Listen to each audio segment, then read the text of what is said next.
네, 다음은 공직 후보자의 모두 발언을 듣도록 하겠습니다. 이훈 후보자께서는 인사청문회법에 따라 10분 이내로 모두 발언을 해주시기 바랍니다.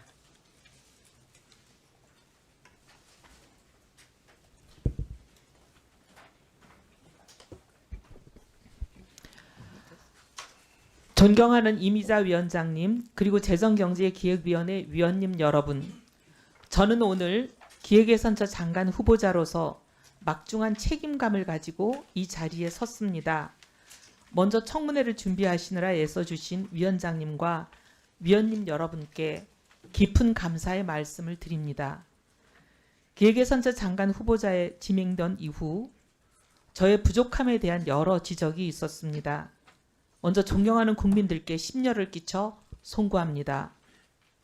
청문위원 여러분, 그리고 저를 장관 후보자로 지명하신 대통령님께도 송구합니다. 우선 저의 성숙치 못한 언행으로 인해 상처받은 모든 분들께 진심으로 사과드립니다.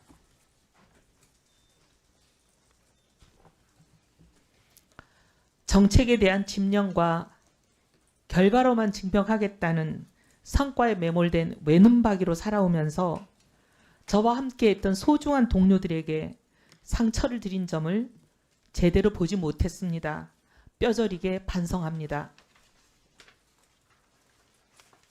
또한 내란에 동조했다는 비판을 피하기 어려운 잘못된 판단의 자리에 서 있었음을 다시 한번 사과드립니다. 어떠한 변명도 하지 않겠습니다. 책임은 오롯이 저에게 있습니다. 잘못을 즉시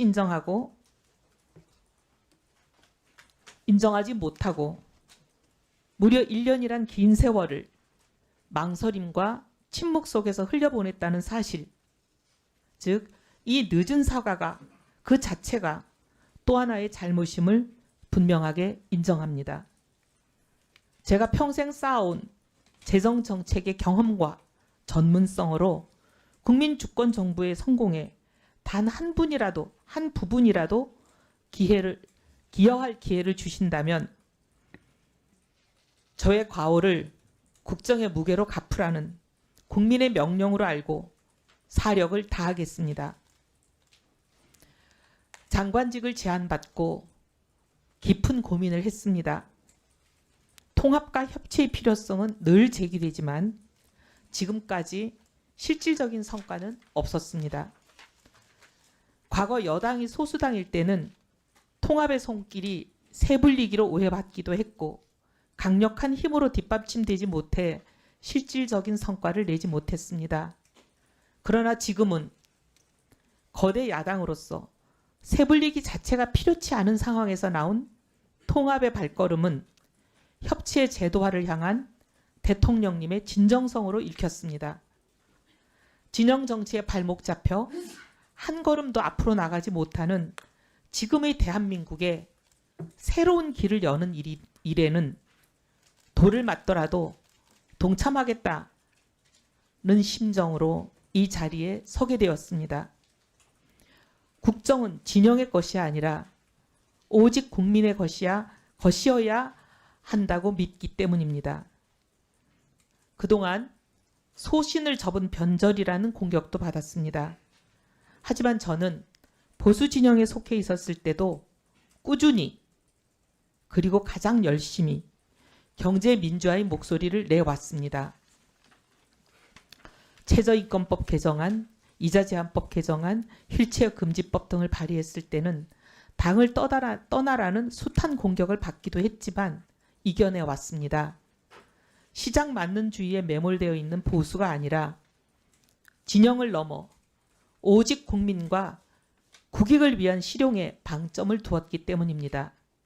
국민 주권 정보의 국정 운영에 다른 시각을 조화롭게 접목할 수 있는 접점이 많은 사람이라고 믿습니다. 재정도 마찬가지입니다. 4분기 연속 0%대 성장을 기록하다가 겨우 경기 회복세의 기로에 선 이 시점에 잠재 성장률을 반등시키고 양극화와 K자형 회복을 완화하기 위해서는 재정의 적극적인 역할이 필요하기에 재정의 생산성과 재정의 지속 가능성에 대한 주의와 관심 또한 그 어느 때보다 중요합니다. 그동안 지출 효율화를 일관되게 주장해온 사람으로서 중복은 걷어내고 누수는 막아내는 일에 성과를 낼 준비가 되어 있습니다.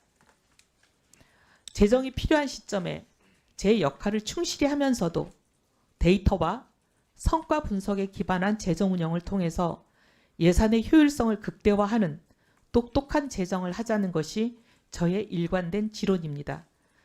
국책연구소에서 재정과 복지를 담당했던 6년간의 경험과 국회에서 재정기획위원회와 예결위를 담당한 12년간의 경험을 오롯이 쏟아붓겠습니다. 지금 국가재정과 예산 운영은 과거와는 전혀 다른 차원의 전략과 역할을 요구받고 있습니다. 트럼프 시대 이후 완전히 변화된 국제정세와 새로운 경제질서 속에서 대한민국을 지켜내기 위해서입니다. 대한민국 경제는 단기적으로는 고환율과 높은 체감 물가라는 이중고를 안고 있고 중장기적으로는 회색 코뿔소라고 불리는 5대 위기 요인에 직면해 있습니다. 인구위기, 기후위기, AI 산업기술의 대격변, 양극화, 지역소멸, 어느 하나 소홀히 할 수 없는 성장 잠재력의 저해 요인들입니다. 중장기적 관점에서 멀리 보고 국가의 미래를 계획하고 예산을 그 계획에 연계시킴으로써 국가 미래 계획의 실현 가능성을 높이겠다는 것이 기획예산처의 출범 이유입니다. 즉 예산을 국가 비전을 실현하는 수단으로 정책 우선순위를 조정하는 도구로 성과 중심의 관리 수단으로 전환하는 임무를 저의 마지막 소명으로 알고 다음 4가지 과업에 저의 모든 역량을 쏟아붓겠습니다. 첫째, 미래 사다를 위한 중장기 발전 전략을 수립하겠습니다. 새로운 성장 패러다임을 제시하겠습니다. 도출된 과제들이 계획대로 실행되어 국민들에게 그 성과를 체감하실 수 있도록 예산과도 긴밀하게 연계하겠습니다. 둘째, 성장과 복지의 동시 달성을 위해 지속 가능한 성장 기반을 확립함으로써 기본권이 보장되는 공동체 실현을 뒷받침하겠습니다. 성장과 복지는 상충되는 목표가 아니라 함께 갈 수밖에 없고 함께 가야 한다는 소신으로 사회 안전망을 촘촘히 재정비하겠습니다. 특히 AI 대전환의 시기를 맞아 성장의 과실이 한쪽에 치우치지 않고 모든 국민들께 골고루 분배될 수 있는 새로운 복지 패러다임에 대해서도 깊이 고민하겠습니다. 셋째, 재정을 성장의 마중물로 삼고 동시에 재정의 지속 가능성도 확보하는 선순환 구조를 구축하겠습니다. 유사 사업, 중복 사업을 정비하고 의무 지출, 경직성 지출 등등을 재구조화하는 재정 혁신을 선도하는 것이 기획예산처의 존재 이유입니다. 고강도 재정 혁신을 통해 마련한 재원을 인공지능과 첨단 전략 산업 등 국가의 생존이 걸린 핵심 분야에 집중 투입하여 경제의 대도약의 발판을 마련하겠습니다. 넷째, 국민이 주인이 되는 열린 재정을 실현하겠습니다. 참여와 소통의 재정을 열어가겠습니다. 이를 위해서 국가 예산의 편성부터 집행, 평가, 결산에 이르는 전 과정에 실질적인 국민 참여를 보장하고 재정 정보를 투명하게 공개하겠습니다. 또한 국민의 대표인 국회를 국전의 동반자로 모시겠습니다. 존경하는 위원장님 그리고 위원 여러분, 저는 오늘 제 역량과 자질에 대해 국민 여러분의 눈높이에서 엄중히 검증받겠습니다. 저에 대한 비판은 겸허히 수용하고 또 뼈저리게 반성하겠습니다. 하지만 저에게 국가를 위해 일할 마지막 기회가 주어진다면 그 비판을 국민께서 체감하실 수 있는 성과로 돌려드리겠습니다. 여러 현안에 대한 저희 생각은 위원님들의 질의에 대한 답변을 통해 상세히 소명드리겠습니다. 감사합니다. 네, 수고하셨습니다.